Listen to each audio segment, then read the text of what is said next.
Alors, bonsoir déjà. Bonsoir tout le monde. Bonsoir Marie-Pascale. S'il te plaît, tu peux déjà mettre ta caméra. Tu peux l'activer. OK, Marie-Pascale est avec nous. On va commencer tout de suite. Désolé pour le retard, quelques soucis techniques, comme d'habitude. Bonsoir à vous que nous suivez depuis Facebook, depuis YouTube également, sur notre chaîne.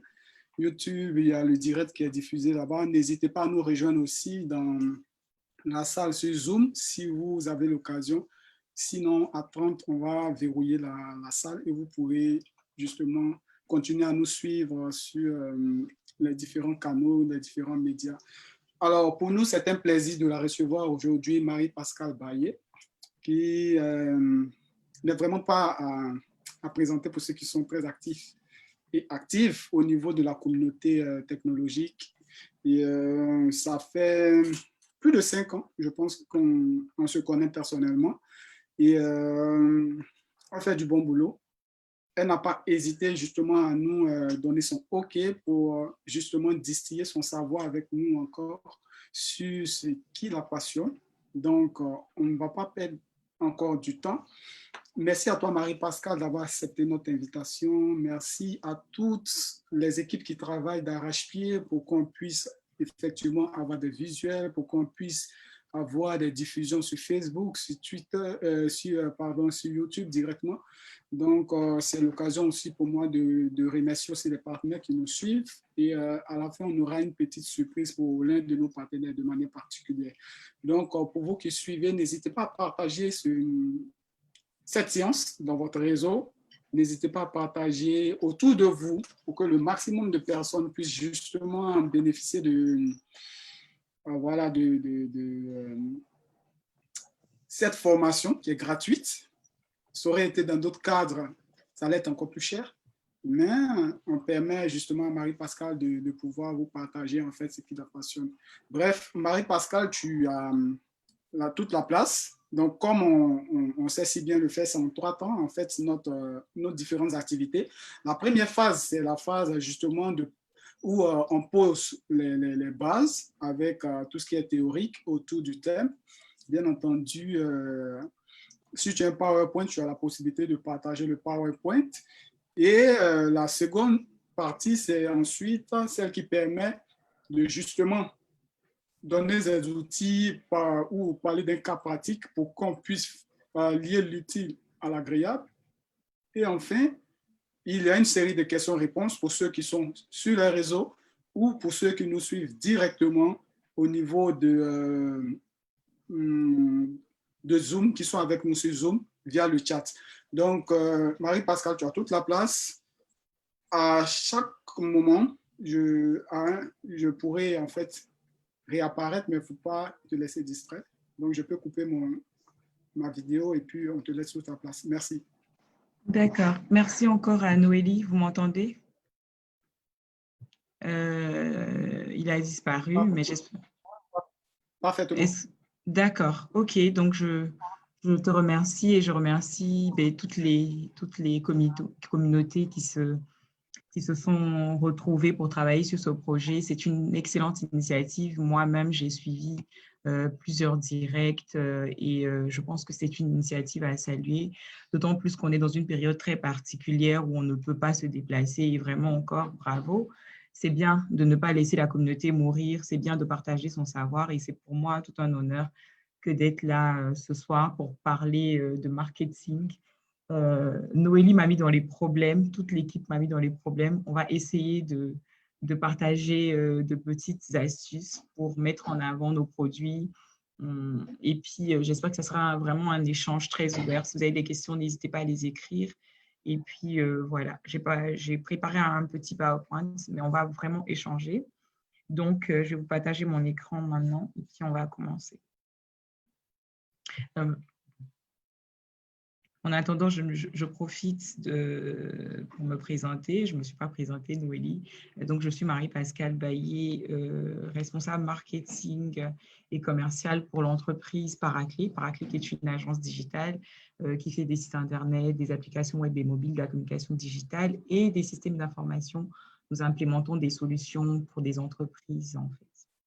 Donc, aujourd'hui, on va parler de stratégie marketing, de plan d'action commercial pour un produit digital. Donc, c'est vraiment la colle que Noélie nous a donnée aujourd'hui. Donc, on va vraiment essayer de répondre au thème. Alors, il faut savoir que aujourd'hui, on est en train, Internet a vraiment créé un changement de consommation pour les internautes. Si tu peux, Et, Marie-Pascale, oui. avant que tu commences, c'est possible que tu puisses passer en mode plein écran? Oui, pardon, je n'ai pas fait attention. D'accord.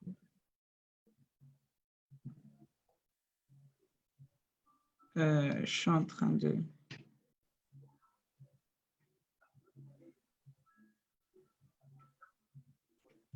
Sinon, on y va. Attends, hein, je suis juste en train de vous trouver la bonne page. Je pense que c'est la bonne page, mais…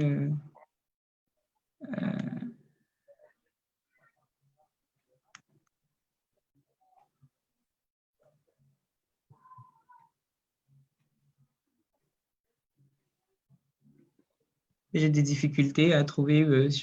J'ai pris un ordinateur particulier aujourd'hui, donc… Ok, parfait. Ça ne cause pas de problème, on peut y aller directement.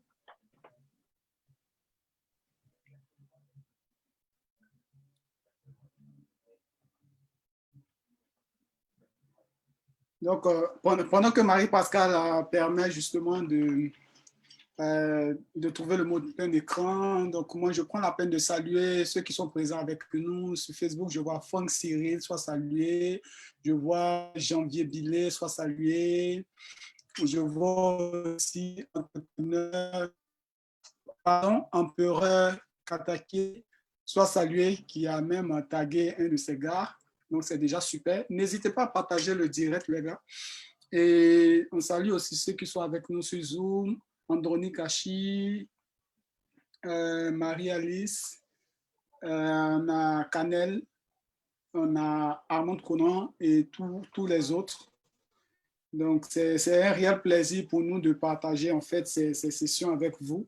Et je pense que on est content de se retrouver autour des thèmes qui nous passionnent, d'où l'appellation Zoom sur ta passion, qui permet justement de pouvoir, autour du digital, mais autour en fait de ce qui nous passionne, comme je le disais tantôt, de venir partager avec toutes ces personnes-là qui souhaiteraient, pourquoi pas, être orientées ou consolider leurs acquis dans ces différents sujets technologiques.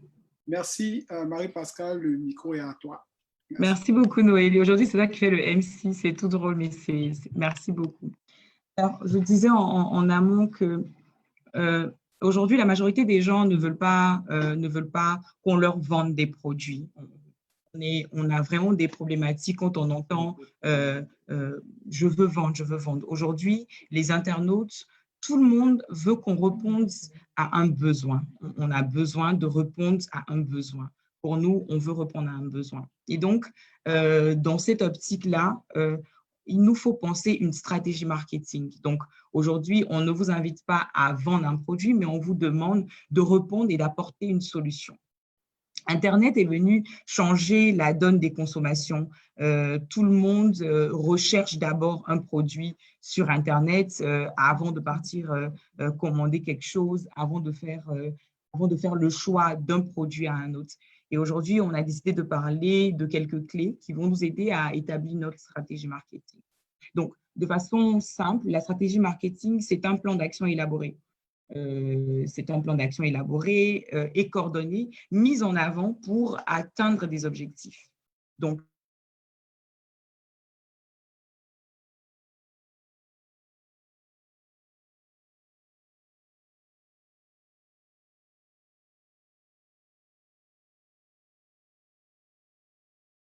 pour un groupe de produits. Mais c'est important pour nous que lorsque nous lançons notre produit, c'est important pour nous que d'établir une stratégie marketing. Alors, deux parties sont comprises dans l'élaboration de la stratégie marketing.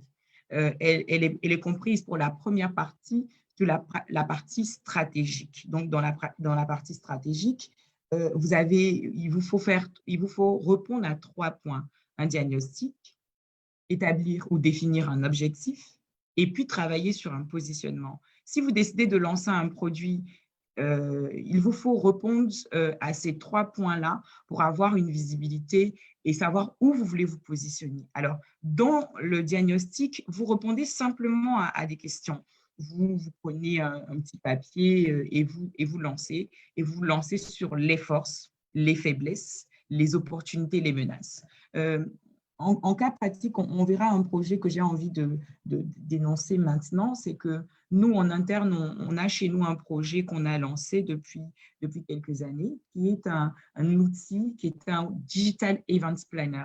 En fait, à un moment donné de notre existence, on a remarqué les statistiques, on a regardé de plus près les statistiques concernant le mariage en Côte d'Ivoire, et on s'est rendu compte que beaucoup de jeunes se mariaient, mais très vite. L'âge de mariage en Côte d'Ivoire est compris entre 21 ans et plus. À partir de 21 ans, on a de jeunes gens qui se marient.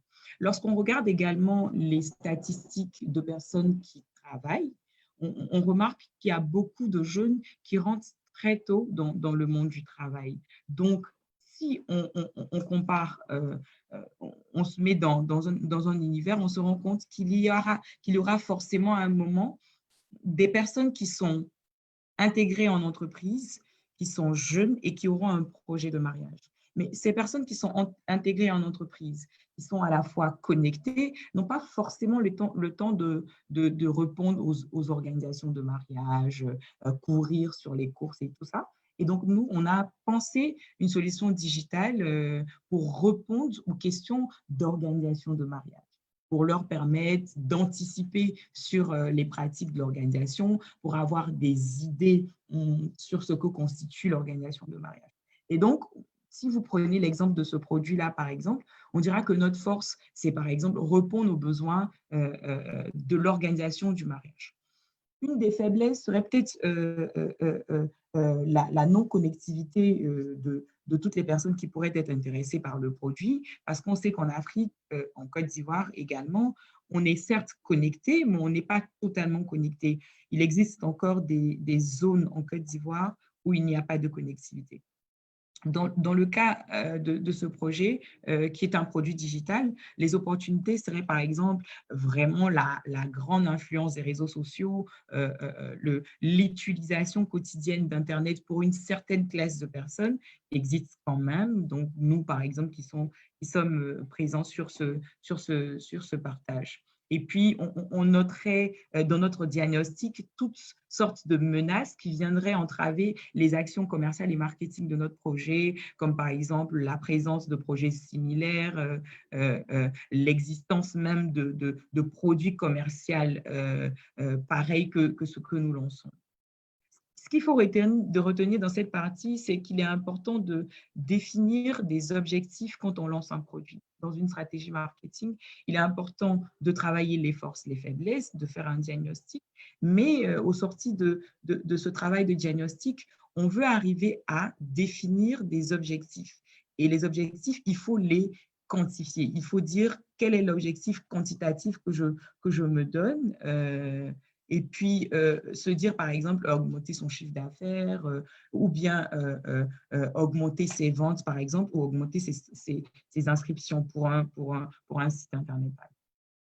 Et puis, déterminer les axes stratégiques reviendrait à intégrer des leviers dans sa stratégie qui nous aideraient à remarquer la réussite de notre stratégie. Donc, des éléments qui sont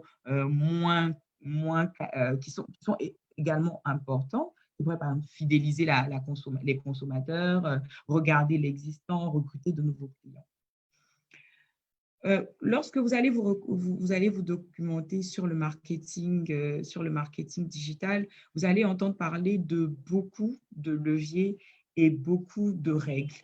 On était aux 4P il y a quelques temps, on est passé aux 7 clés, on a même poussé les réflexions sur les 10 astuces, les 10 clés. Au fur et à mesure que la demande du consommateur s'agrandit et qu'Internet intervient dans l'utilisation quotidienne, on repense les leviers de la stratégie marketing pour les adapter à la cible.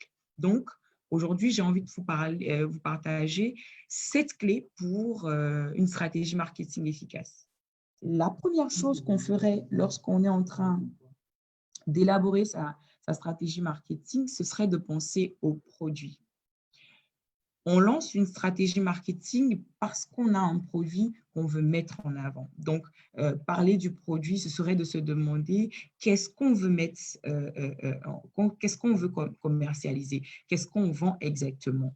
Est-ce qu'on peut décrire ce produit qu'on vend? Donc, si on arrive à décrire le produit, on sera en train de positionner le produit. En deuxième clé, on va parler de la place du produit. La place du produit serait de dire à qui allons-nous vendre le produit. Donc, on a un produit pour qui on le met en place. Comme je disais en amont, c'est que on a lancé dans le cas d'un site internet d'un digital event planner, on remarque qu'on a différentes personnes qui sont en train de se préparer à se marier.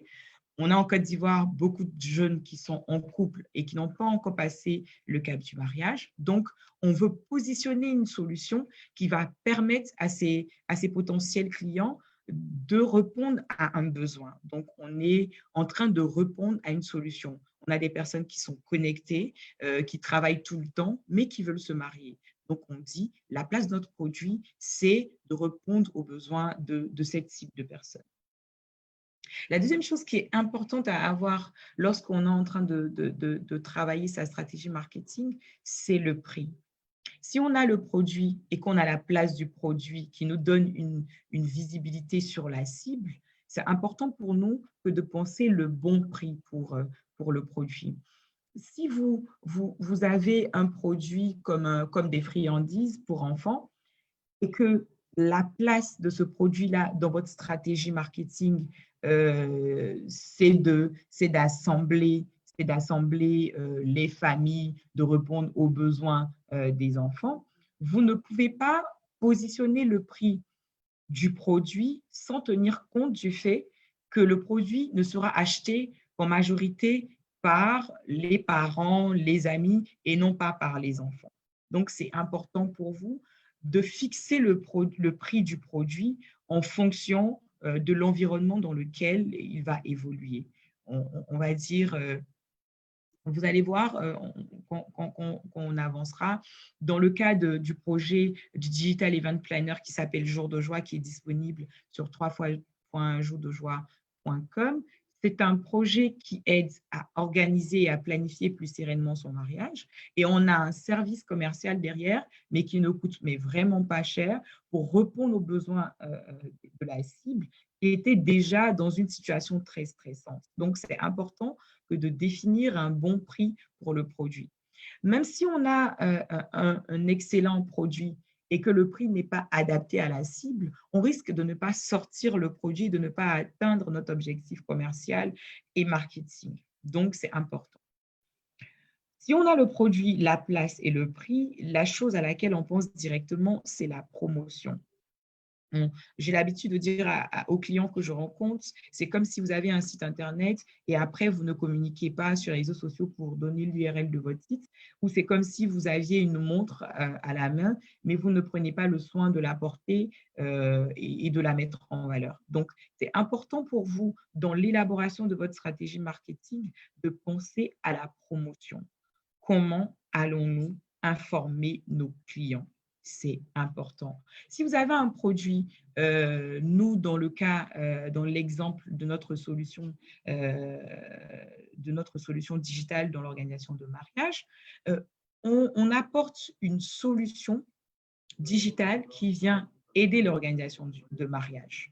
On entend bien solution digitale qui vient aider l'organisation de mariage. Donc, la première place sur laquelle nous allons faire la promotion de ce produit-là, ce serait sur Internet. Et donc, aujourd'hui, en Côte d'Ivoire et on va dire dans le monde, la Côte d'Ivoire n'est pas en marge, tout le monde est connecté. Donc, trouver les bons canaux de promotion. Les canaux traditionnels marchent. Moi, je suis le genre de personne qui ne va pas rayer sur une stratégie marketing et commerciale les canaux de communication traditionnels comme la télé, la radio, parce que ce sont des canaux qui marchent encore. C'est vrai qu'on parle de digitalisation, mais ce sont des canaux qui marchent encore. Donc, trouver les bons canaux. Ça peut être un site Internet, une page Facebook, un compte WhatsApp professionnel, donc business, une chaîne Telegram, tout ce que vous pouvez imaginer comme canal en fait de promotion. Si vous avez trouvé les différents canaux, il faut savoir aussi que dans le choix des canaux de promotion, on décide de choisir un canal de promotion en prenant en compte la cible, en analysant la cible du produit. Si vous avez une cible qui n'est pas très lecture, par exemple, vous n'allez pas dire, nous, on va décider de venir sur un blog, par exemple, parce que nous, on estime qu'on sait rédiger et qu'on peut rédiger des articles pour promouvoir notre produit. Si vous avez une cible qui est plutôt à l'écoute, qui aime écouter la musique, qui aime regarder des vidéos, mais ce serait bien que de penser à une chaîne YouTube ou même à un blog, mais à un vlog, voilà, qui pourrait répondre aux besoins de votre site. Toujours dans les 7 clés, on va parler de personnel. Dans la stratégie marketing, c'est vrai que très souvent, beaucoup de gens se disent, si j'ai écrit mon plan, j'ai mon produit, j'ai le positionnement que je veux lui donner, j'ai le prix, mais voilà, je suis prêt, je peux lancer les actions et tout ça. C'était important de se poser la question de savoir qui va le faire. On a le produit, on a la place à laquelle on veut le positionner, on a le prix, on a des canaux de promotion. C'est important de savoir qui va se mettre à faire tout ce qu'on a fait, donc à promouvoir le produit. Alors, le personnel, c'est important. Surtout quand on parle de solutions digitales, très souvent, on a des clients qui viennent nous voir et qui disent, comme c'est sur le digital, comme c'est sur Facebook, tout le monde va le voir. Mais rappelez-vous qu'on a parlé de promotion. Lorsqu'on parlait de promotion, on a parlé de canaux. Si vous décidez de promouvoir un produit sur Facebook, par exemple, pour gérer une page Facebook, vous avez besoin d'un community manager, vous avez besoin d'un designer, vous avez souvent besoin d'un développeur qui va comprendre un peu les algorithmes de Facebook, vous avez besoin d'un rédacteur web. Donc, vous avez besoin d'une équipe, en fait. Vous avez même besoin de personnes qui vont peut-être appeler après votre clientèle pour savoir, pour voir le service après-vente. Donc, il est important pour vous de savoir qui va faire ce qui doit être fait à temps, en fait. Et est-ce qu'ils ont le temps? C'est important. Et est-ce qu'ils ont la compétence? On a beaucoup de personnes qui se lancent dans des business et qui récupèrent des personnes, ça et là, qui sont disponibles. C'est bien d'avoir des personnes disponibles, mais il faut s'assurer que la personne est disponible et est compétent. La compétence, c'est important, également comme la disponibilité. Toujours dans les partages de clés pour la stratégie marketing, vous avez le process. C'est important d'avoir un process. si vous voulez atteindre les objectifs de votre stratégie marketing, il faut avoir un process, hein. Il faut écrire les étapes. Il ne faut pas se dire on lance toutes les actions et toutes les idées en un coup. On élabore chaque action, on prend le temps de regarder pas à pas et de décider en phase 1, qu'est-ce que je fais, en phase 2, qu'est-ce que je fais. Comment va se dérouler la prestation? C'est important. Si vous avez un excellent produit qui a un excellent prix, pour lequel vous avez trouvé la cible adéquate, il vous faut avoir un processus pour lancer votre stratégie marketing. Et puis, pour aller vers la fin des clés de l'efficacité d'une stratégie marketing, ce seront d'avoir des preuves. Les preuves, c'est un peu les leviers de réussite de votre stratégie marketing. Ce sont les éléments qui vont vous aider à dire ma stratégie a été bien élaborée ou ma stratégie n'est pas totale, il faut que je la revoie et que je la réadapte parce qu'effectivement, c'est vrai que je ne l'ai pas dit en amont, mais une stratégie marketing, elle peut se réadapter, elle peut se reroder. On la regarde, on se dit, bon, notre cible est en train d'évoluer, notre produit a envie d'évoluer ou on a des contraintes par exemple et on se positionne sur la stratégie et on essaie de la réorienter. Donc, qu'est-ce qui peut rendre mon service crédible? C'est important. Si vous avez un bon produit qui est bien positionné, qui a un bon prix, vous avez trouvé la stratégie de promotion et les canaux de promotion, vous avez trouvé le personnel qui a le temps, qui a la compétence, qui a même compris les valeurs de votre projet. Vous avez un très bon process qui est très bien élaboré dans votre stratégie. Il vous faut des preuves pour vous rendre crédible auprès de votre cible. Tout le monde est focus sur la recommandation. Vous avez remarqué qu'en général, lorsqu'on veut acheter quelque chose, on a tendance à demander à 2-3 personnes, est-ce que tu as utilisé ce produit de telle marque? Est-ce que tu es déjà parti dans un magasin? Qu'est-ce qui vous rend crédible? C'est important que de vous positionner, que de vous poser cette question-là. Donc, pour terminer sur cette partie, vous allez remarquer sur la partie droite du slide qu'on vous a posé un petit tableau, mais c'est vraiment un plan marketing. Vous définissez, pour constituer votre objectif, vous vous dites, on a des axes stratégiques. Les axes stratégiques, vous les noterez en activités. Et différentes activités regroupées dans de petites familles vont vous aider à avoir une visibilité sur votre stratégie marketing. Ce qu'il faut retenir, c'est que la démarche de mise en marché s'appelle le plan. Si vous avez un produit, que vous voulez le mettre sur le marché, c'est ce qu'on appelle le plan marketing. Vous avez un produit, vous êtes en train de penser comment le mettre en avant, c'est ça qui s'appelle le plan marketing. Ensuite, la phase stratégique d'un plan marketing implique le diagnostic, on a parlé de ça, de définir un objectif et un positionnement. Donc, c'est le résumé un peu des 7 clés. Le diagnostic, c'est ce que vous avez fait avant en définissant vos forces, vos faiblesses, en remontant vos opportunités et en notant vos menaces. Vous faites ce travail-là pour ne pas être surpris quand votre produit va commencer à être positionné. Et enfin, il faut connaître et définir un positionnement. Si vous dites, moi, je veux un produit VIP, un produit VVIP, un produit accessible, ça, c'est votre positionnement. Et donc, c'est ce qui vous amènera, c'est ce qui vous aidera à atteindre votre objectif. Les étapes opérationnelles du plan marketing sont le marketing mixte. Entendez par là tout ce que vous allez faire en amont, toute la partie stratégique de la stratégie marketing. Donc, le marketing mixte, c'est toute la partie stratégique. Donc, lorsque vous allez vous mettre à faire le diagnostic, à définir vos objectifs et à définir votre positionnement. Vous allez avoir entre le marketing mixte et les actions, Vous allez avoir la partie opérationnelle, celle qui vous permet de spécifier, d'attester la qualité du prix de votre produit. Ensuite, vous allez parler des actions, vous allez noter les actions. Et si vous avez un marketing mixte qui est composé de tout ce qu'on a dit en haut, les actions, il vous faut éventuellement du suivi.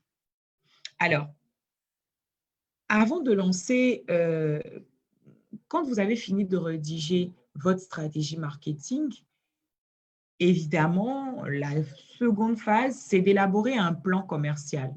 Donc, aujourd'hui, notre thème, c'est de parler de stratégie marketing et de plan d'action commerciale pour un produit digital. Donc, aujourd'hui, on est en train de digitaliser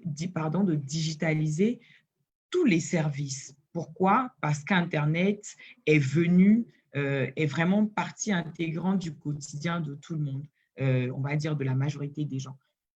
Beaucoup de gens, je préfère ne pas dire des chiffres, mais beaucoup de gens ont un smartphone, par exemple, sont sur les réseaux sociaux, ont une adresse mail, utilisent les canaux digitaux. Et aujourd'hui, lorsqu'on a un besoin, lorsqu'on a un problème, on a le réflexe de taper sur Internet pour trouver des solutions. Donc, il est important pour vous d'avoir une stratégie commerciale, même si vous avez un produit digital. Alors, des gens diront, si mon produit est déjà digital, je n'ai pas besoin de stratégie commerciale parce que si je fais bien la promotion, ça devrait passer, on devrait avoir beaucoup de ventes. Alors, c'est très subtil, mais ce n'est pas toujours vérifié. Si votre produit est digital, c'est bien, comme tout autre produit, mais il vous faut un plan commercial, il vous faut un plan d'action commerciale. Alors, lorsque vous serez en train de penser au plan commercial, la première étape serait de rappeler les bases de votre stratégie commerciale, donc son fondement. Votre objectif commercial, qu'est-ce que c'est? Donc, votre plan stratégique commercial, vous avez lancé votre produit, vous vous rappelez, on en a parlé au départ, vous avez spécifié le prix de ce produit-là, vous avez spécifié la cible, les canaux de promotion et tout. Donc ça, ce sont les bases stratégiques de votre plan commercial. Il est important, lorsque vous avez les bases stratégiques de votre plan commercial, de définir votre objectif.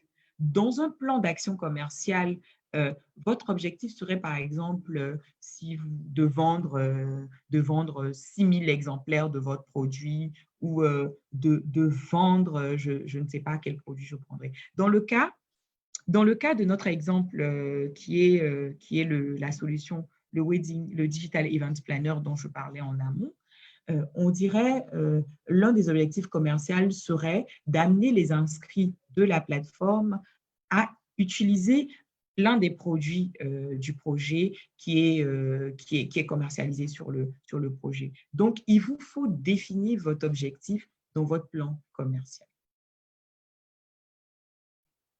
J'espère que vous arrivez à me suivre. Troisièmement, il vous faut détailler des actions commerciales. Donc, les actions commerciales, qu'est-ce que c'est? Ce sont les moyens, le budget. Dans les actions commerciales, vous avez les moyens, les budgets, les indicateurs de suivi. Alors, je prends un exemple. On veut vendre la solution digitale qui permet d'organiser notre mariage. Cette solution-là, elle a une fonctionnalité qui permet d'informer les invités qu'on se marie. Sur le site de Jour de Joie, par exemple, on a une fonctionnalité qui s'appelle Joy Cards. Ce sont des faire-part numériques. Donc, dans notre exemple de produit digital, on va dire qu'on veut vendre des faire-part numériques. Donc, notre objectif, c'est de vendre 500 faire-part numériques. On va dire le prix d'un faire-part numérique, ça va être 50 francs.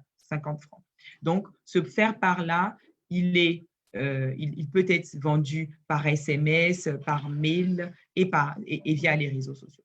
Donc, on se dit, notre plan commercial devrait être basé sur notre objectif. Notre objectif qui est de vendre 500 faire-part. Notre moyen pour vendre ces faire-part-là, ce serait par exemple les réseaux sociaux. On va demander à des personnes de s'inscrire sur le site Internet.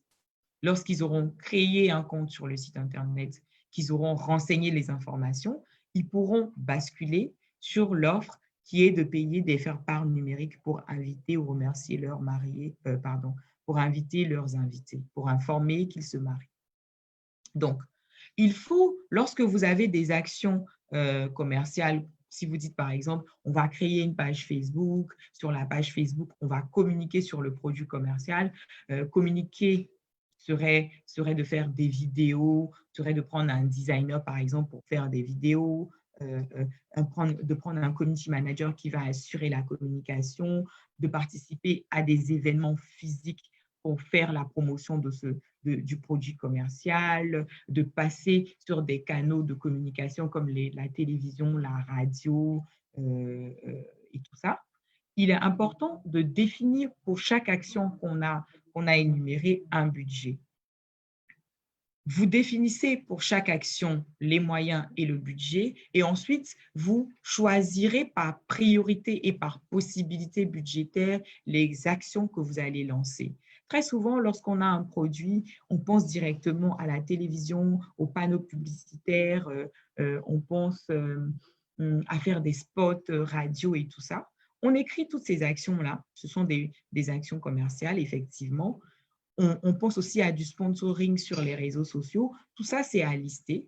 Et après avoir listé les actions qu'on prévoit faire, il nous faut faire des budgets pour chaque action. Donc, on verrait que, par exemple, pour une campagne à la télévision, pour une certaine période, on pourrait payer un certain montant. Pour les réseaux sociaux, on pourrait payer un certain montant. Et on déciderait de se lancer par rapport à nos possibilités financières. Donc, budget et indicateurs. Les indicateurs, c'est important pour pouvoir mesurer la pertinence de nos actions. Si on est en train de mettre un budget dans une action, il faut que le budget mis dans l'action puisse nous aider à atteindre notre objectif.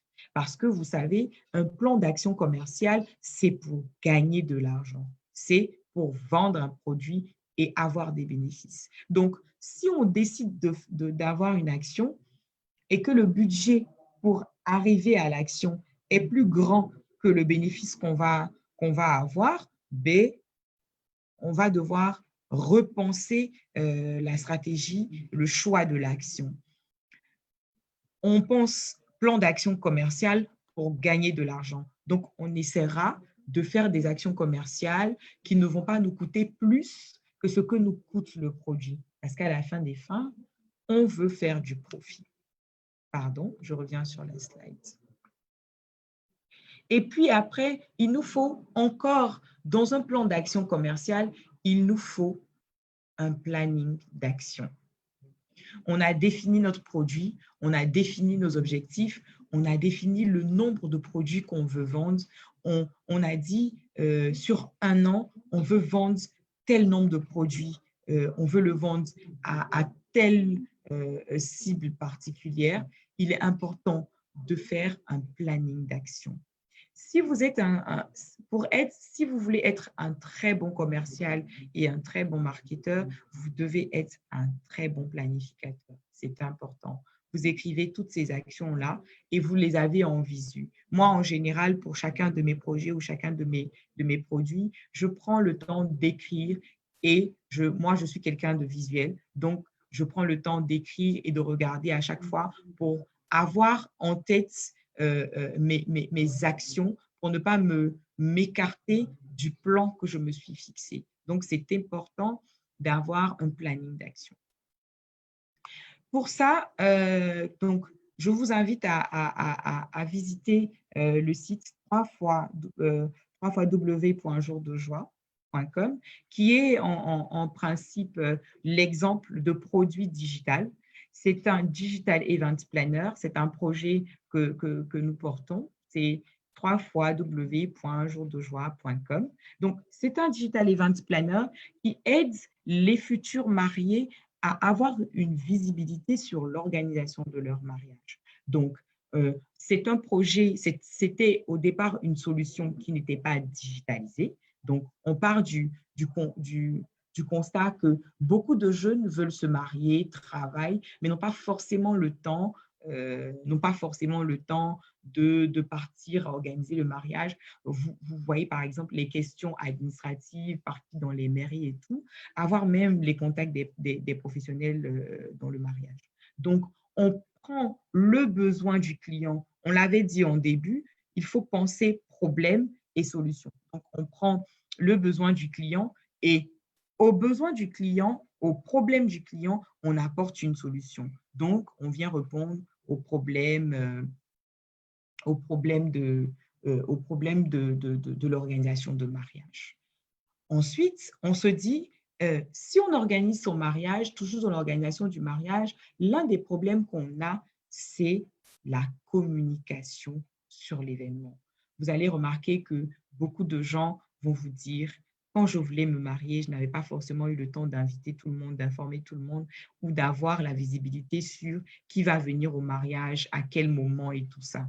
Donc, on se dit, on lance une solution qui va permettre aux futurs mariés de communiquer sur leur mariage. Donc, ils ont la possibilité d'inviter les personnes qui veulent se marier, d'informer leurs invités qu'ils vont se marier tel ou tel jour. Ils ont la possibilité, avec une fonctionnalité, de suivre, en fait, si l'invité veut venir ou affirmer ou n'est pas disponible, ce genre de choses. Donc, pour terminer, pour me résumer, donc on parlera de cette solution-là dans les questions. Ce que vous devez retenir, c'est que dans l'élaboration d'une stratégie marketing, il est important d'avoir deux grandes choses en tête. La stratégie marketing est constituée de deux grands pôles. La partie stratégique et la partie opérationnelle.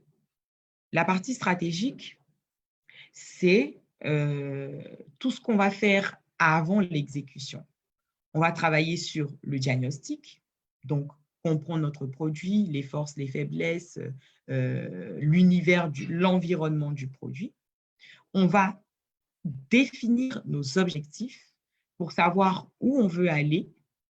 Ensuite, on va penser le positionnement ou définir le positionnement de notre produit. Donc, ça va être la partie stratégique. Dans la partie opérationnelle, on va penser à toutes les actions qui vont nous amener à atteindre nos objectifs. Et ensuite, on terminera par le plan d'action commerciale qui va, lui, être composé également d'une partie opérationnelle dans laquelle on va prendre le soin de bien s'assurer qu'on a bien défini le prix de notre produit, qu'on a l'environnement possible. On va aussi s'assurer dans la partie opérationnelle de trouver les bons canaux de promotion pour commercialiser notre produit. Donc, dans les actions, on va parler par exemple de conquête de nouveaux clients, on va avoir des actions dessus et tout. Dans la partie opérationnelle, on va penser aux moyens par lesquels on va arriver à atteindre nos objectifs commerciaux et on va penser au budget qui sera requis pour appliquer nos actions commerciales. Toutes ces étapes-là nous amèneront à dire qu'on a élaboré notre stratégie marketing, qu'on a un plan d'action commerciale pour un produit digital et qu'on peut crescendo respecter la planification de notre plan marketing pour atteindre nos objectifs. Donc, voilà, je pense qu'on a fait le tour. Donc, je vais laisser la main si on a des questions pour répondre aux questions. Et puis, on reviendra au fur et à mesure sur la présentation pour donner des éléments s'il y a des questions ou pour donner des ajustements si on n'a pas compris certaines choses. Donc, Noélie, Voilà. OK, merci Marie-Pascale. Donc déjà, ces contacts sont là. Merci. Très, très, très, très, très belle présentation. Et j'avoue que jour de joie, voilà, c'est un joyau qui donne envie de se marier, d'accord? C'est passé Donc, sur le site, c'est pour ça, hein. ouais, je suis passé sur le site, il est D'accord, bien fait, il est super. Et tout de suite, j'aimerais poser une question pour ouvrir déjà la série des questions-réponses. Donc, d'accord, c'est l'occasion pour moi de rappeler justement à toutes les personnes qui sont connectées sur les différents réseaux sociaux, notamment sur Facebook et Twitter, de ne pas hésiter, et même ici même, de ne pas hésiter déjà à poser des questions dans le chat.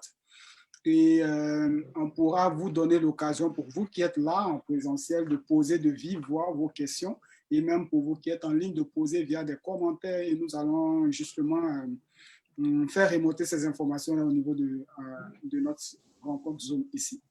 Donc, d'accord. merci Marie-Pascale. Ma première question, justement pour moi qui suis aussi un homme du digital, si tu veux, et qui suis particulièrement un développeur, à quel moment, parce que quand j'ai suivi ton intervention, il y a deux choses. Il y a la stratégie marketing en elle-même et il y a le plan, en fait, le planning de commercialisation en fait, du produit digital. Moi, qui suis le développeur qui conçoit soit une application mobile, à quel moment, toi, en tant que responsable marketing, tu te positionnes ou à quel moment tu apparais pour justement élaborer non seulement la stratégie marketing et même le plan d'action en fait pour commercialiser maintenant. Donc, c'est ma question à moi. D'accord. Voilà. Donc, à quel moment, moi, en tant que marketeuse, je me positionne dans toi, ton projet qui est digital? C'est ça. Sinon, si tu as des équipes, comment ça se passe en temps Comment réel, ça de se passe? OK, manière… d'accord. Voilà. Ça, je comprends. Alors, dans le lancement d'un produit digital, donc on va dire par exemple un site Internet, je prends l'exemple de Jour de Joie, faut savoir qu'un produit, tout projet n'est pas automatiquement lancé techniquement. Tout le monde, si vous voulez, comme je disais, quand on a lancé le produit Jour de Joie, on n'a pas commencé à coder le site, hein. On pense projet avant exécution. Donc, le, le volet conception, donc le développeur, la partie technique du développeur, vraiment intervient, on va dire, quand on a quand même 30% commencé le projet. Avant de lancer un produit digital, donc un site Internet, comme celui de Jour de Joie, vous pensez projet d'abord. Projet, ce serait d'élaborer votre stratégie marketing. Ou même d'abord, on va plus en haut, hein, on va écrire le projet. Donc, le projet, on prend l'exemple, on dit, on veut répondre aux besoins des futurs mariés. Ils ont des problèmes pour organiser leur mariage, donc on veut venir apporter solution à leurs problèmes. Ça, on a pensé le projet. Ensuite, on se dit, comment on a envie de répondre à leurs besoins? C'est là qu'intervient le produit digital. On prend la solution qu'on apporte et on est en train de la digitaliser. Donc, on dit, moi, j'ai de l'expertise pour organiser les mariages. Je prends cette expertise-là que je veux digitaliser. Donc, on écrit le cahier de charges du projet physique qu'on veut rendre digital. Et c'est à ce moment-là, quand on a fini d'écrire le projet, qu'on s'assoit pour parler avec le développeur. C'est important dans une stratégie marketing que d'avoir des échanges entre marketeurs et développeurs. Moi, je vais vous dire au quotidien, je fais des palabres avec mes développeurs. Pourquoi? Parce que moi, j'ai le regard du consommateur. Le consommateur n'est pas digitalisé, il n'est pas technique, pardon. Il n'est pas technique. Moi, j'ai le besoin du consommateur et je vais vers le technicien qui est développeur, qui lui va digitaliser ma solution de façon technique, donc qui va me donner par exemple un site Internet. Je lui présente les lignes de mon projet et en discutant avec lui, il me dira ce qui est faisable et ce qui n'est pas faisable. Vous allez regarder quand vous partez sur www.jourdejoie.com que nous avons digitalisé l'organisation du mariage au travers de la fonctionnalité qui s'appelle le carnet nuptial. En fait, quand vous venez sur le carnet nuptial, vous avez les grandes familles de l'organisation d'un mariage. Vous avez par exemple la cérémonie civile, la cérémonie traditionnelle, la réception du dîner, le déjeuner, l'organisation du mariage en elle-même. Donc, moi, en tant que marketeuse et avec mon regard de cliente, parce que je suis cliente, je me mets toujours dans la position du client, du consommateur, je dis, je donne aux développeurs le besoin du client. Donc, vous savez que pour se marier, il faut peut-être pour un homme un costume, des chaussures, il faut réserver à la mairie, il faut payer des droits à la mairie, il faut avoir une salle, il faut la sono et tout ça. Donc, toutes ces informations-là qui sont les contenus de mon projet, je les rédige et c'est avec le développeur que je discute pour les digitaliser. C'est vrai qu'on n'en a pas parlé dans la stratégie marketing, mais par exemple, lorsqu'on parlait de la promotion, on a parlé des canaux. Donc, c'est là qu'intervient, par exemple, le développeur et tous les techniciens. On parle de canaux. On veut mettre en avant le produit. On doit discuter avec les acteurs de tous les canaux. Donc, on va parler avec le développeur. On va lui dire, ben, on a un projet qu'on veut digitaliser. Comment tu le conçois? Donc, lui, de notre rédaction projet, va retirer les éléments essentiels pour les rendre techniques et pour les mettre à disposition de notre produit digital. On va également parler même du designer pour aller plus loin parce que je pense que la question va intervenir. On va aller parler au designer. Au designer, on va aussi montrer on va aussi montrer une partie du plan de la stratégie marketing. Pourquoi? Parce que dans la stratégie marketing, on a parlé de la cible, on a parlé des forces, on a parlé des faiblesses, on a parlé des menaces. Donc, tous ces éléments-là vont donner des pistes aux designers pour nous dire, bon, en fonction de ta cible, en fonction de ton projet, de ton produit par exemple, et en fonction du niveau auquel tu veux le positionner, voilà le design qui serait bien et qui pourrait parler à la cible. Donc, la stratégie marketing est élaborée, mais pendant qu'elle est élaborée, on a recours aux techniciens, aux développeurs. Le développeur intervient pour un projet digital, intervient, on va dire, tout le long du projet, parce que vous avez dit produit digital. Quand on dit digital, on sait que c'est sur Internet, c'est numérique et tout ça. Et donc, de façon technique, il se doit d'être là parce que je prends l'exemple de Toujours de jour de joie. C'est un site Internet à connexion. Donc, on a des personnes qui s'inscrivent pour aller avoir les informations sur l'organisation de leur mariage. Et donc, le développeur, il se doit d'être toujours là. On a un chatbot sur le site qui est instantané. Quand vous avez un problème sur le site, vous pouvez écrire et vous avez une équipe derrière qui répond à vos besoins. Donc, tout ça, ce sont des fonctionnalités qui ont été développés par un développeur. Donc, le développeur intervient parce que vous imaginez que le site est là, mais on n'arrive pas à se connecter. On est obligé d'avoir recours au développeur. Donc, pour me résumer, le développeur intervient même dans l'élaboration de la stratégie marketing et commerciale. Il n'est pas le décideur de la stratégie marketing et commerciale, mais il est en agent, il a un titre d'information et de contribution. Parce que si vous dites dans votre plan commercial que vous voulez faire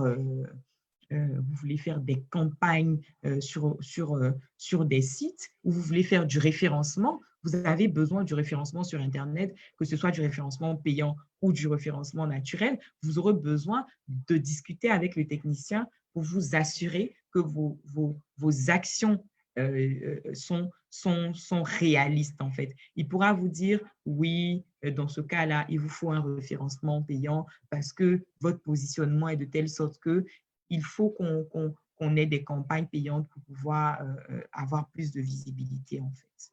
Donc, voilà, Noélie, si tu es là.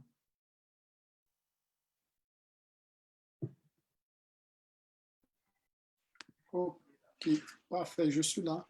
Et D'accord. merci déjà pour la réponse. Et voilà, c'est l'occasion pour tous ceux qui veulent poser des questions. Vous ouvrez votre micro et vous posez votre question. Vous vous présentez, vous posez votre question.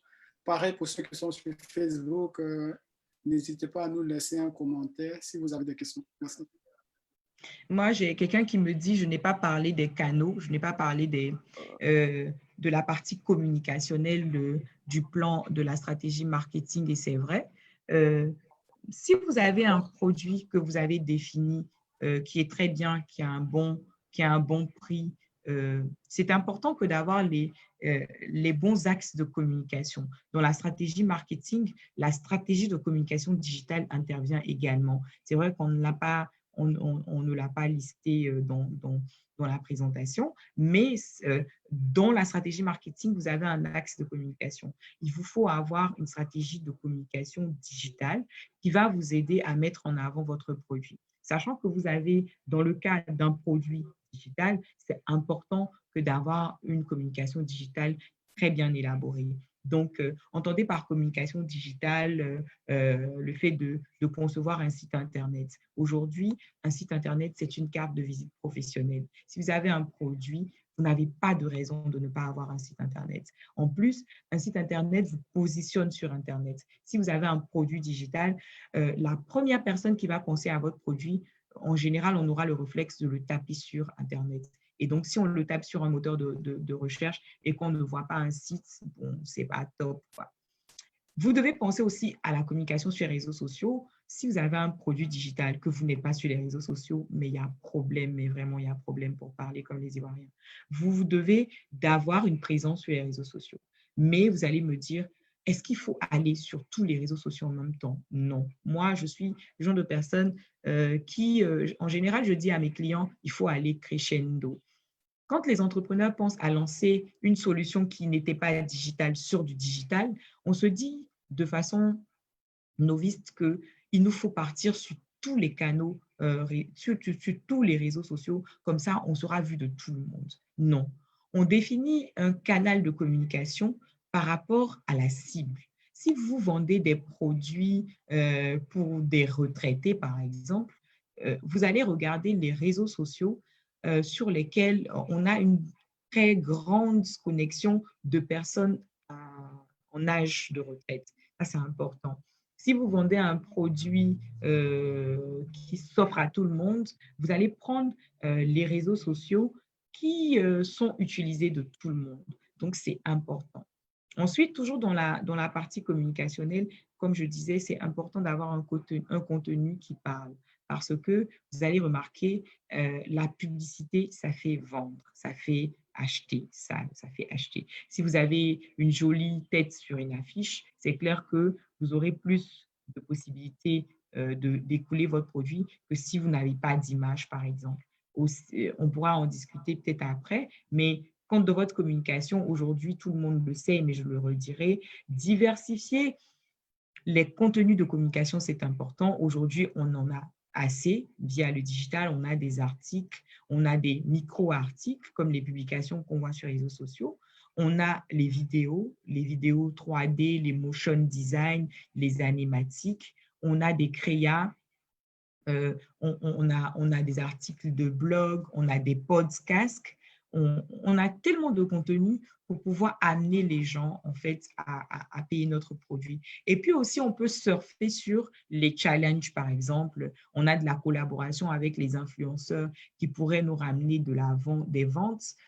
On a les collaborations avec les grandes affiches qui pourraient aussi nous ramener de la visibilité. Donc, on a tout ça, en fait, qu'il faut prendre en compte dans une stratégie marketing. Allô, bonsoir. Bonsoir à tout le monde. Rapidement, moi c'est Maurice Ané. Donc, je vous ai pris déjà en cours. J'avais complètement oublié le rendez-vous. C'est Facebook qui m'a informé tout à l'heure. D'accord. Donc, j'ai suivi un peu, j'ai vu la slide avec la timeline là. Donc, okay. J'ai essayé de prendre le train en marche déjà.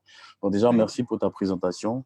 Belle présentation, parce que c'est vrai qu'il y a des informations là que tu donnes qui ne sont pas forcément nouvelles pour certains d'entre nous, mais pour d'autres, quand même, c'est quand même quelque chose de nouveau. Et il y a un point essentiel que tu as touché, c'est le fait, c'est pas là où tu parlais du fait qu'il y a des entrepreneurs aujourd'hui qui déjà ont des idées assez intéressantes, très souvent assez intéressantes, Et déjà, qui se disent que voilà, voilà mon produit. Aujourd'hui, tout le monde utilise les réseaux sociaux. Donc, paf, j'ai fini mon produit, il est super bien. Donc, je crée des pages Facebook, je crée des comptes, je sais pas moi, YouTube. Et je commence à balancer, spammer les gens. Et après, les gens sont surpris de retour du fait que, voilà, déjà, dans mon petit fauteuil confortable à la maison, j'ai trouvé, on m'a dit que le produit était bon.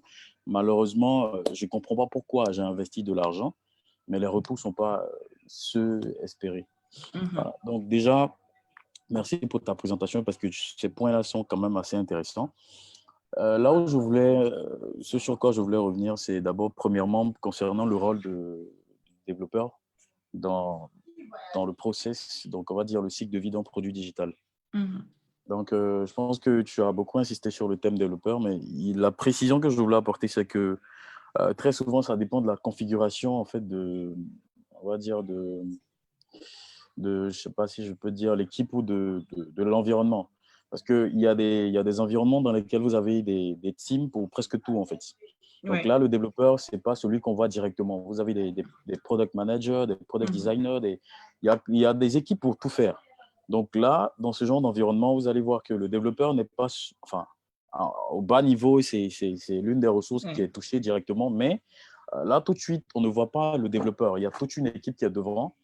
Il y a des gens qui vont designer le produit au sens conception du terme. Après, il y a des designers au sens visuel du terme qui vont faire la conception graphique. Après, il y a toute une autre équipe derrière qui va valider tout ça. Après, voilà, il y a une autre équipe technique qui va voir l'aspect technique de la chose avant même que les unités, on va dire, techniques, fonctionnelles, telles que le développeur et autres, puissent commencer à travailler.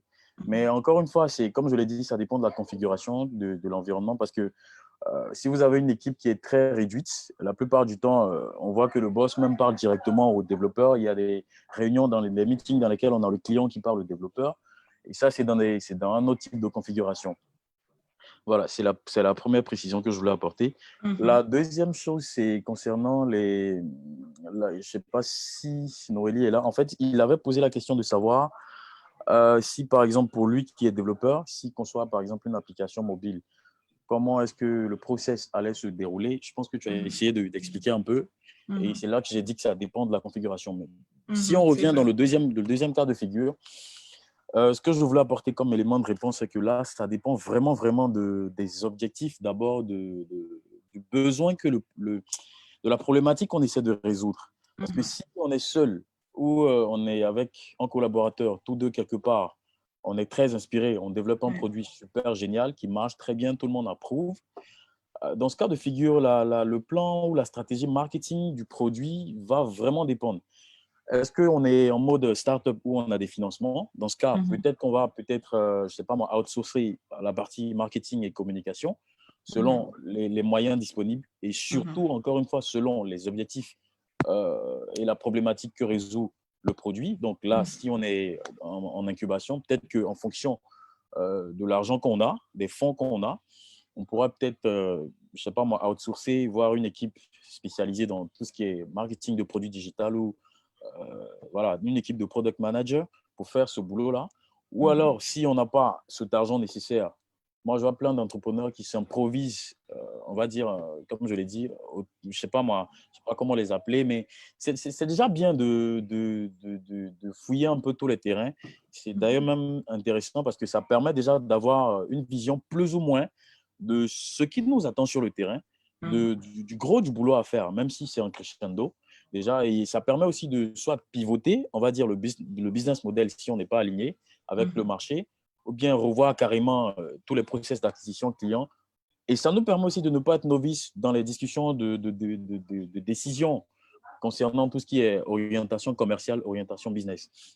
Mais si on est dans cette logique-là que Noélie a essayé d'expliquer, où on est soit seul ou à équipe réduite, où on n'a pas vraiment de fonds, de moyens financiers nécessaires pour se payer toute une équipe de product manager ou autre, là, ça devient un peu, j'ai envie de dire, un peu compliqué. Et la stratégie maintenant va dépendre de vraiment beaucoup de facteurs. Soit on décide d'aller on peut décider d'aller sur un MVP et essayer de faire des levées de fonds, pour enfin terminer dans ce qu'on appelle, ce que moi j'ai l'habitude d'appeler de MLP, Minimum Lovable Product, d'accord?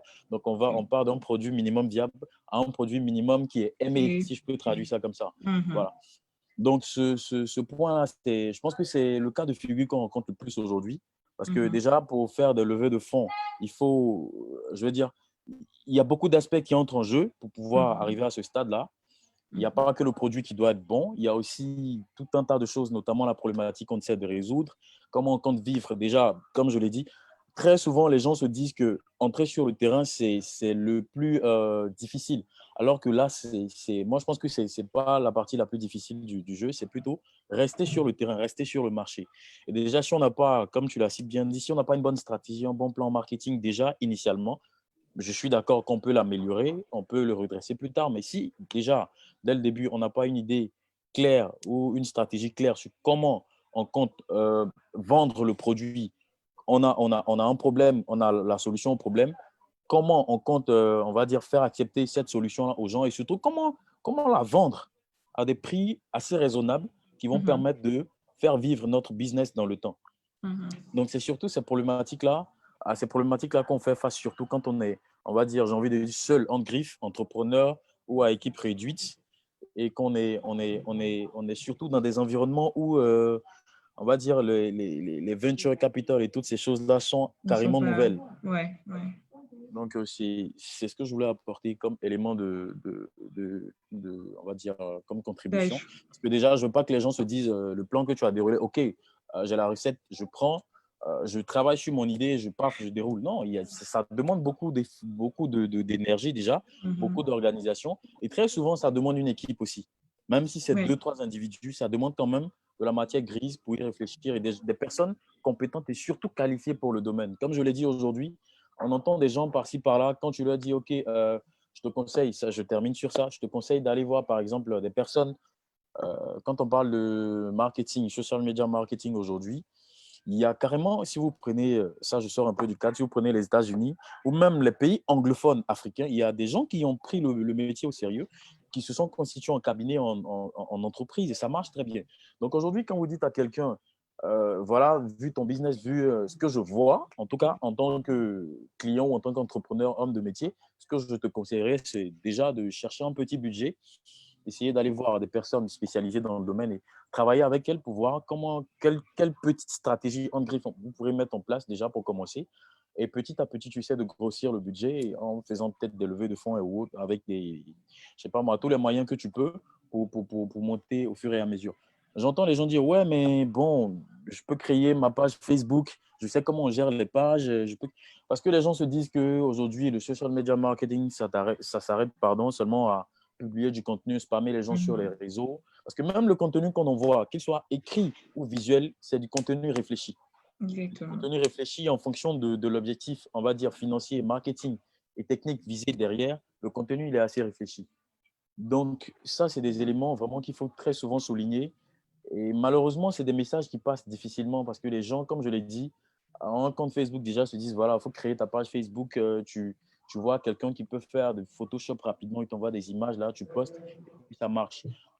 Dans certains types de business, avec une certaine échelle, ça va peut-être marcher. Et pour combien de temps d'ailleurs?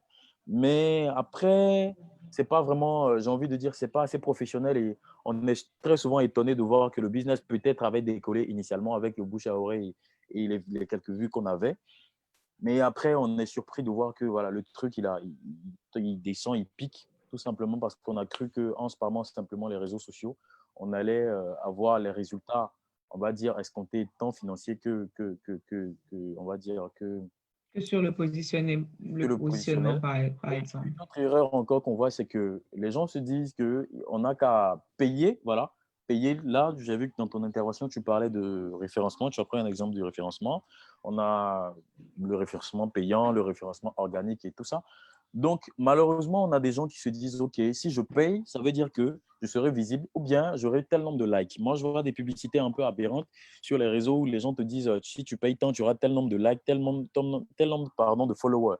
Oui, c'est intéressant, mais les followers, l'objectif aujourd'hui, ce n'est pas d'avoir des millions de followers. Alors, c'est bien parce que ça va faire une sorte d'audience, mais est-ce que ces followers, si j'ai 1 million de followers, il y a combien de personnes parmi ces followers qui sont susceptibles d'être des vrais clients de mon business? Très souvent, on a 50 followers, alors qu'il y a peut-être 2 personnes qui sont peut-être susceptibles d'être intéressées par le business. Et c'est déplorable.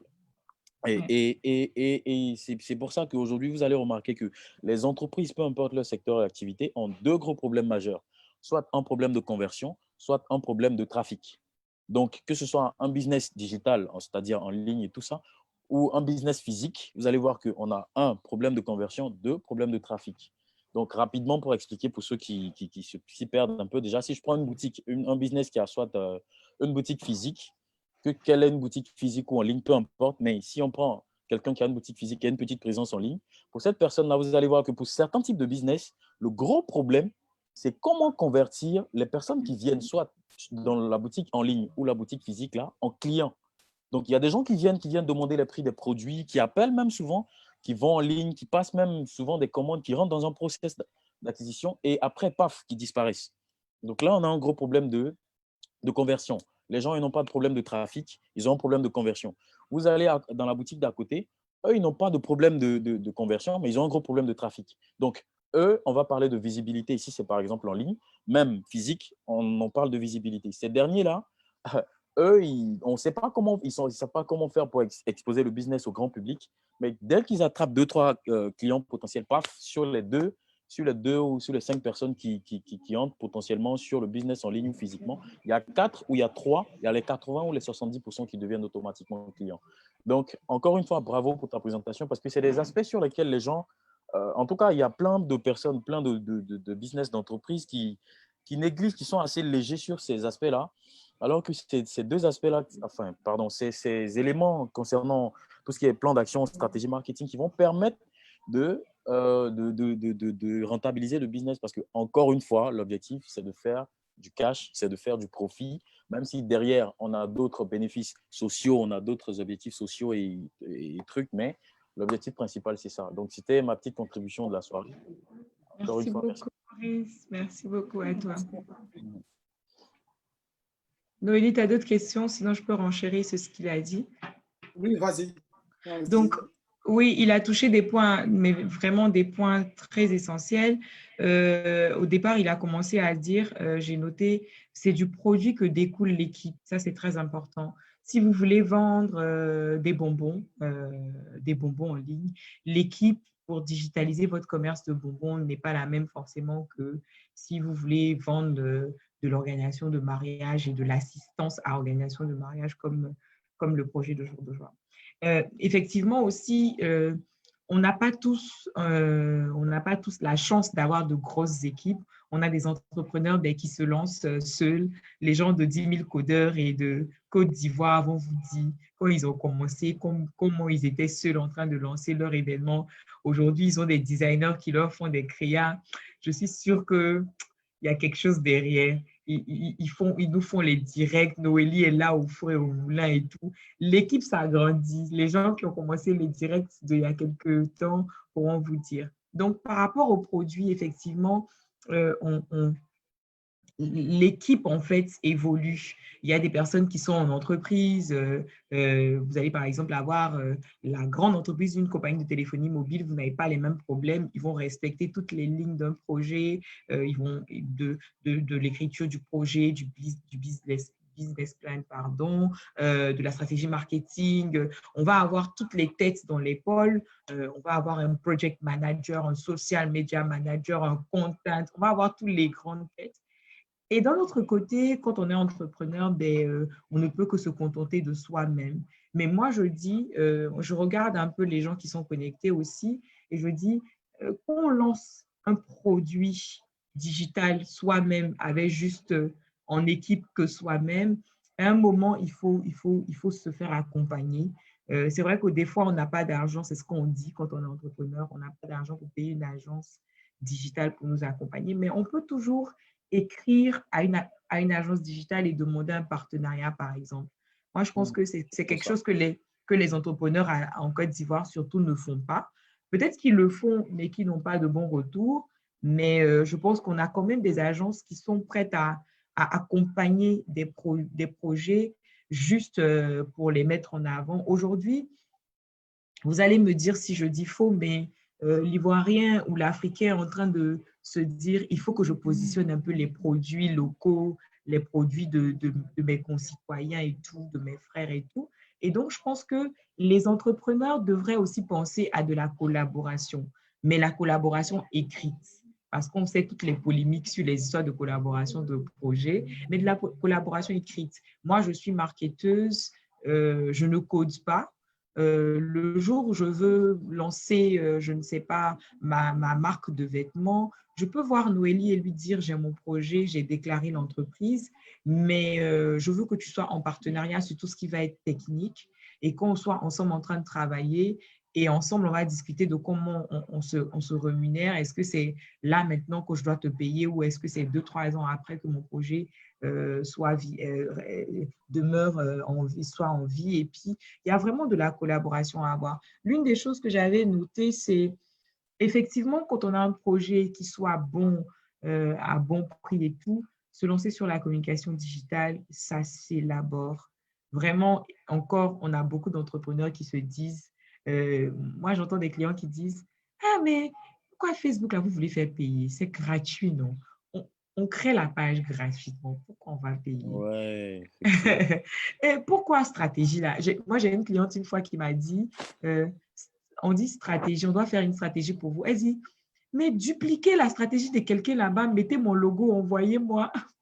C'était drôle, mais bon, ça, des fois, c'est ça. Mais il faut qu'on sache que la stratégie, c'est important. Vous voyez, des fois, je prends l'exemple, même nos mamans qui vendaient les bissap avant dans les sachets, elles avaient une stratégie. Peut-être qu'elles ne la partageaient pas, mais dans la tête, elles avaient élaboré. Quand tu vas chez maman, il y a pour 100 francs, il y a pour 25. Elle a étudié la cible, elle a étudié le positionnement du produit. Elle sait qu'à 16 heures, par exemple, si elle se positionne devant une école, elle va vendre. C'est son réseau social qu'elle a. Elle ne va pas venir vendre à 7 heures du matin parce qu'elle sait que l'enfant ne va pas avoir besoin. Elle va venir à 16 heures parce qu'il y a moins de soleil et tout. Et donc, je veux dire, ça, la stratégie, la partie stratégie d'un produit, ça a toujours existé. C'est juste qu'avec le digital et avec le marketing, ça a vraiment évolué. Vous allez regarder, comme je le disais, hein, moi j'ai parlé des 7 P, mais on a les 4 P, on a des théories mais énormes sur la stratégie marketing d'un produit. C'est important de faire de la stratégie. Et c'est important, comme Maurice l'a dit, de s'accompagner d'une équipe. Vous pouvez avoir des personnes qui sont disponibles, mais qui ne sont pas qualifiées ni compétentes. C'est pas bon pour votre projet, c'est suicidaire, je peux dire. Parce que vous allez voir, Noélie vous a dit en début, Noélie et moi, on est amis, mais professionnellement, on se parle tous les jours. On parle des projets, on a 10 000 projets sur lesquels on a mis des gens qui n'étaient pas forcément qualifiés et les projets sont encore dormants. Il est important pour vous de vous faire accompagner par des personnes qui sont compétentes, qui ont de la compétence. Voyez comment vous pouvez rentrer en partenariat avec ces personnes-là. Aujourd'hui, je pense que les jeunes sont plus ouverts, en fait. Voyez comment vous allez vous lancer. Et si vous partez sur les réseaux sociaux, ben, faites attention. Un bon produit, comme Maurice l'a dit, mais mal communiqué, commence à être un peu fatigant pour l'internaute, commence vraiment à être un peu fatigant. On nous spam avec des... Donc on a les tontons, on a tous un tonton entrepreneur dans notre téléphone qui nous envoie tout plein d'informations, tout plein de messages, tout plein d'images. Tout ça, c'est subtil en fait. C'est ce que nous, on essaie de faire tous les jours. On est en train d'être, on va dire, on nous appelle les spécialistes, mais spécialiste n'est pas quelqu'un qui est top, mais c'est quelqu'un qui regarde les tendances, qui se dit aujourd'hui, j'ai envie de, qu'est-ce qui se fait, comment je peux le refaire. Donc, vraiment, il y a matière à travailler. On dit de bonnes choses, mais retenez qu'avoir une stratégie très bien élaborée, que ce soit une stratégie marketing ou un plan d'action commerciale, c'est important. Écrire, planifier et aller pas à pas. Ne pas aller dans du tout et tout en même temps, aller pas à pas.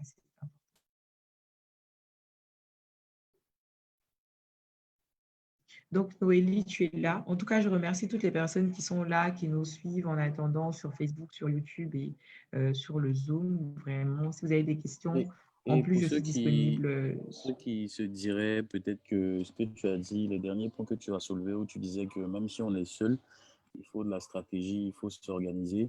Pour ceux qui diraient, parce que je vois déjà des gens venir en commentaire dire ouais, mais tu peux pas être développeur et puis être ci et de ça. Moi, j'avais dit que on peut pas.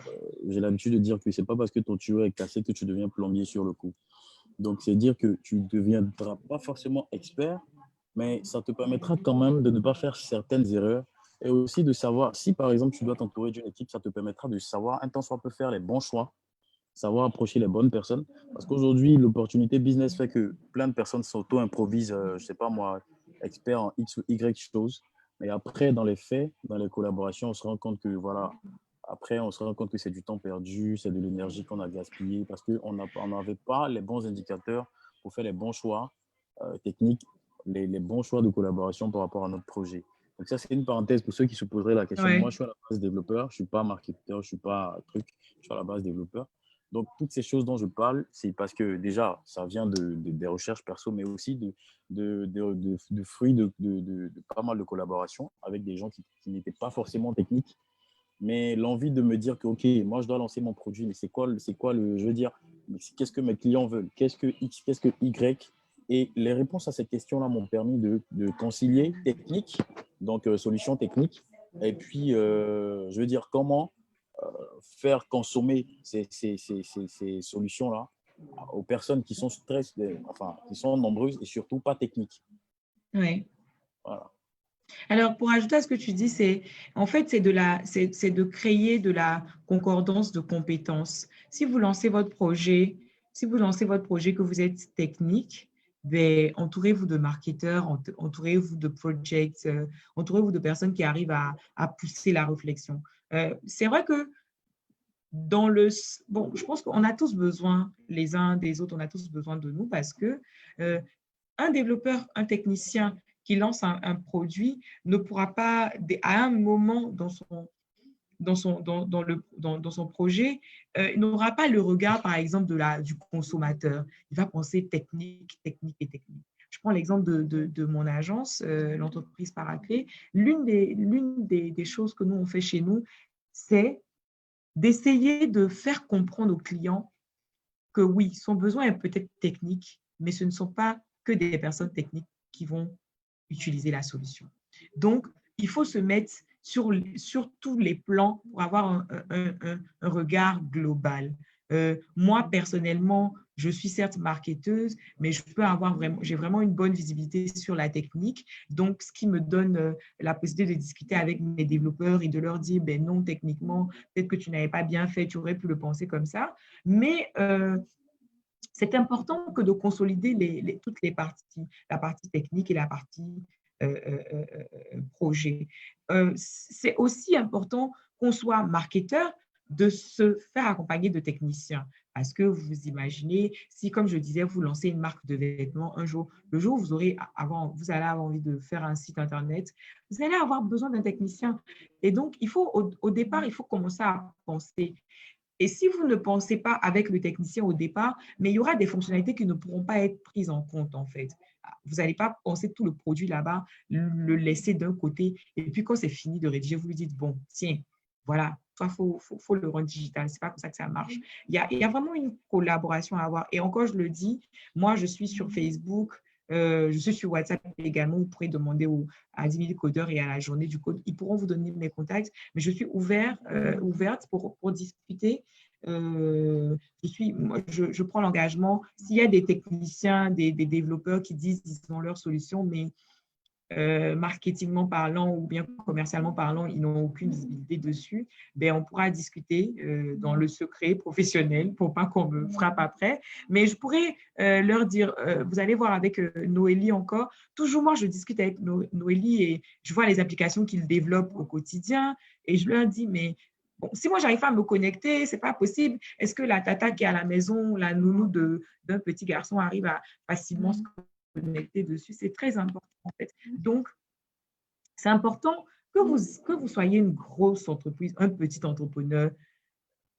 les règles en fait du produit s'adaptent à vous. Vous ne pouvez pas dire que parce que vous êtes juste un petit entrepreneur, le marketing, ça ne vous intéresse pas, ou la partie technique, bon, vous allez gérer avec quelqu'un qui n'est pas compétent. Ça va vous rattraper si vous n'êtes pas bien accompagné. Ça va vous rattraper et ça aura de mauvaises des répercussions sur sur votre produit ou bien votre positionnement, en tout cas. Donc, voilà. En tout cas, vraiment, merci à Marie-Pascale.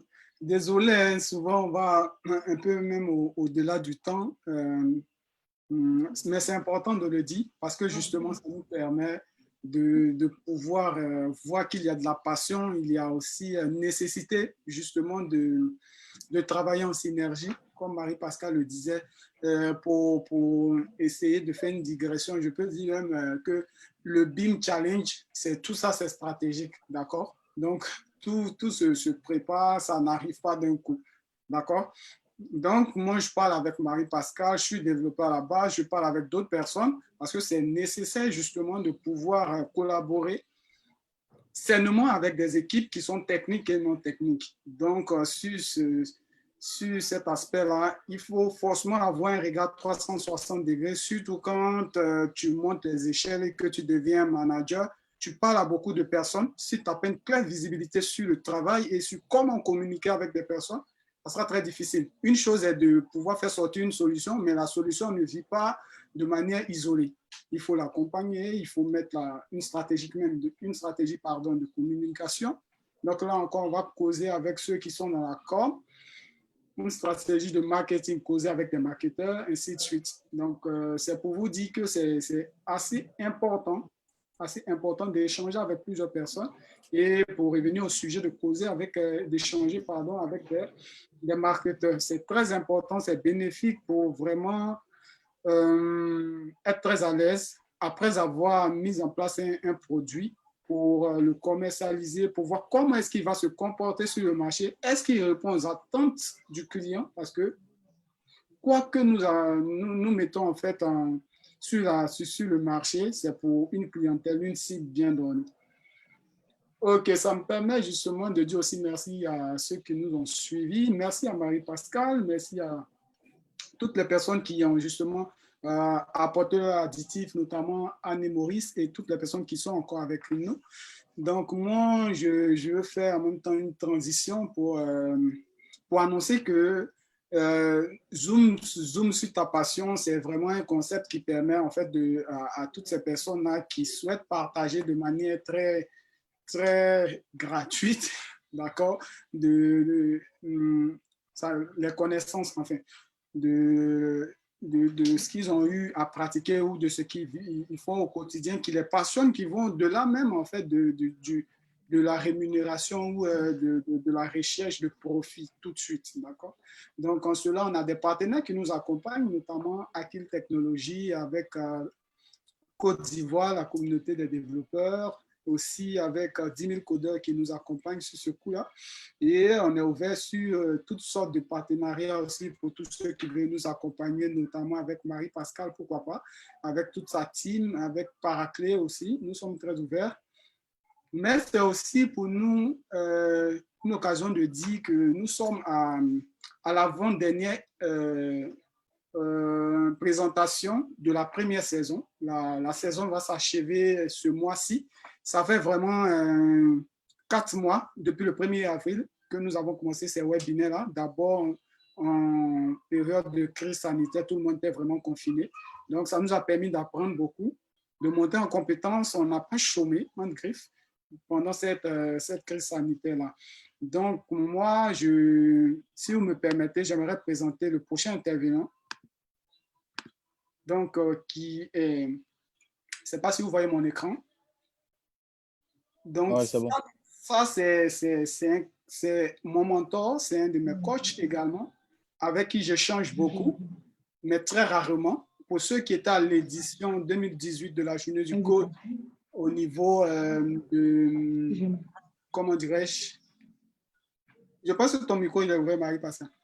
Donc, ceux qui étaient au niveau de la Journée du Code, à Ezatic, il s'agit de Léger Djiba, qui est MVP Microsoft. Je pense qu'il pourra mieux se présenter. 4 années successives, il a été MVP Microsoft. Donc, c'est quelqu'un qui est vraiment calé dans la tech. Il a fait ses preuves à Dakar. Il est consultant ici pour la BAD. Donc, il sera avec nous ce mercredi. C'est ce mercredi qu'on a pu avoir dans son calendrier super chargé. Donc, ça sera le dernier intervenant, de notre série, notre première saison de webinaire.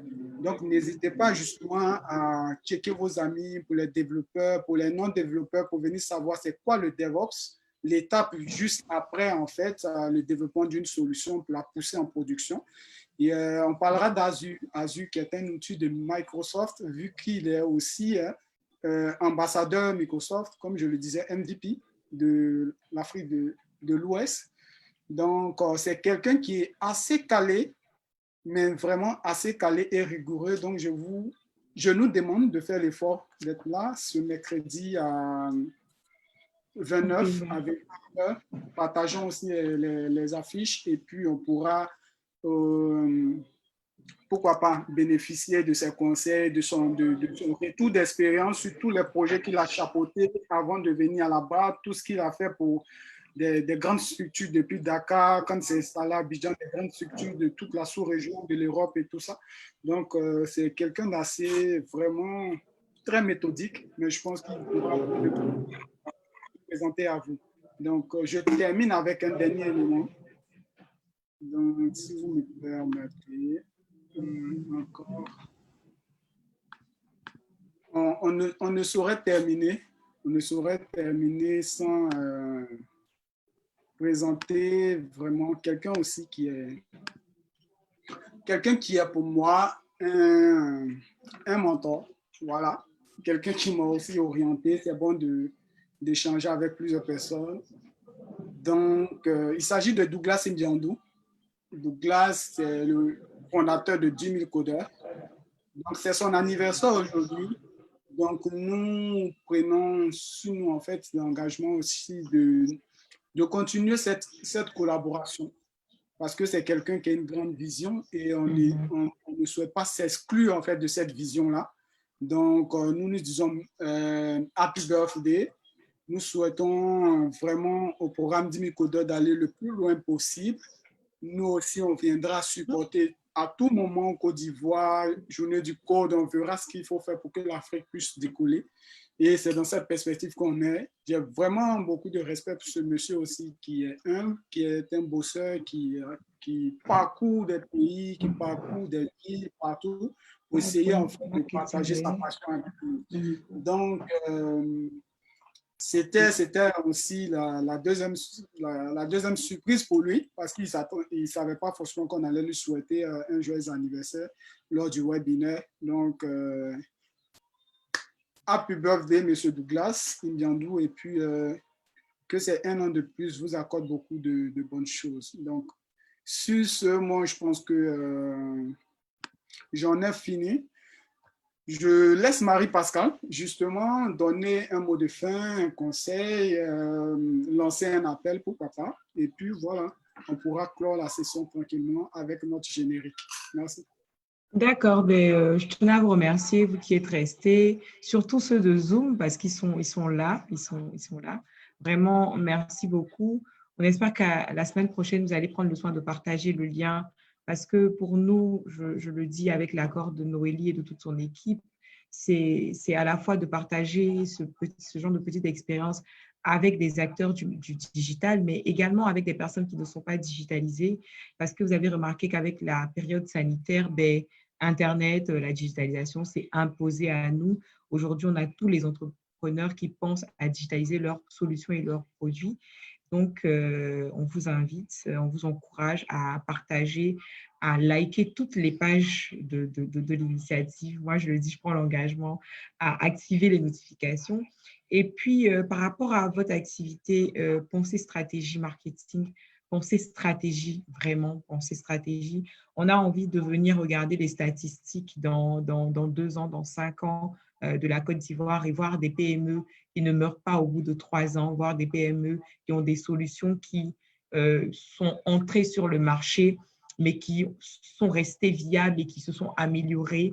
On a envie d'avoir des entrepreneurs à citer. Quand on est en train de citer des entrepreneurs en Afrique, on a envie de voir dans les top 10 des entrepreneurs en Afrique les plus positionnés avec les bons produits, les bonnes stratégies, des entrepreneurs, pourquoi pas à la moitié.